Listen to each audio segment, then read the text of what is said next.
O Jorge era um andarilho de Minas, mas era um andarilho assim, sabe? Como se fosse os nossos irmãos de rua, né? Sem teto. E ele vinha de muito longe a pé pedindo carona só para encontrar o Chico, para ir na tarefa do Chico. E ele vinha sempre e tal. E ele era uma pessoa que não tomava banho, os dentes todos estragados. Uma pessoa de rua. E chegava no Chico, quando ele chegava lá, ô seu Chico, e o Chico abraçava ele, beijava ele, e ele tinha os lábios cortados do frio, né? E sangravam quando ele sorria, e o Chico beijava, ele beijava o Chico, e ficava a marca do sangue no Chico. Você acha que o Chico limpava? Aquilo não.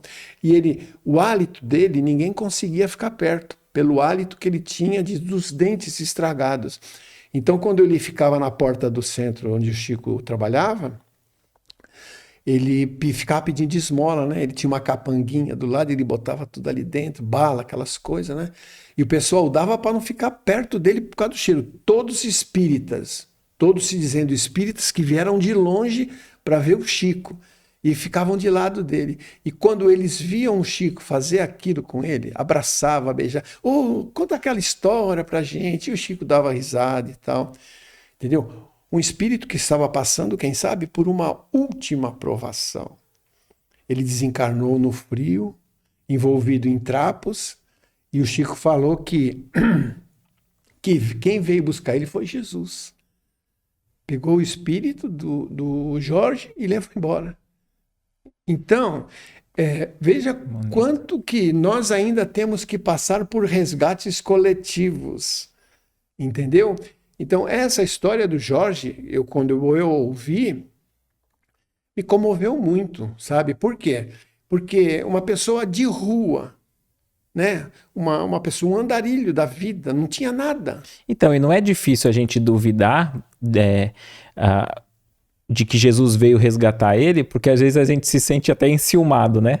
Mas se invejado. Porque se Jesus disse que ele não veio para os bons, veio para o enfermo, então ele acolhe justamente o necessitado que ainda tem méritos, né? Exatamente. E quantos daqueles que não foram aguardar a chegada do Chico no plano espiritual? Imagina.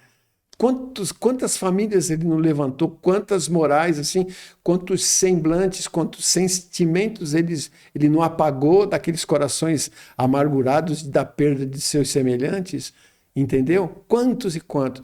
Eu lembro até da história do Dr. Bezerra, quando ele desencarnou, ele estava numa espécie de um hospital, numa cama, né? Aí a enfermeira veio, né, tratar com ele e tal, trazer alguma coisa. E ele chegou para a enfermeira e falou assim, que barulheira é essa que está aí fora, né? Tá acontecendo alguma coisa? Ele já sabia que estava no plano espiritual, né? Dr. Bezerra, né? Lógico. Aí ele falou, venha ver. A enfermeira falou, venha ver. Aí ele amparou ele, que ele estava um pouco debilitado, levou ele até uma janela. Quando ele abriu a janela, uma imensidão de povo fora, que sabiam que o Dr. Bezerra tinha chegado lá, para agradecer a ele.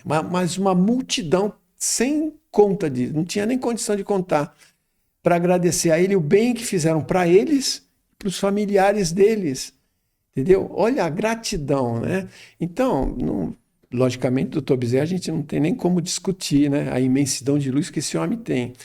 Então, aí você vê o porquê da gente passar por tanta dificuldade. E aí a gente já consegue imaginar o Chico também, né? Sendo recebido da mesma maneira. Exatamente. O que você achou desse corte? Coloca aqui nos comentários a sua opinião sobre esse tema.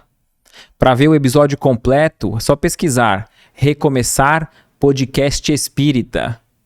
E caso tenha ficado alguma dúvida sobre a doutrina espírita, é perfeitamente normal. Procure ler as obras de Allan Kardec.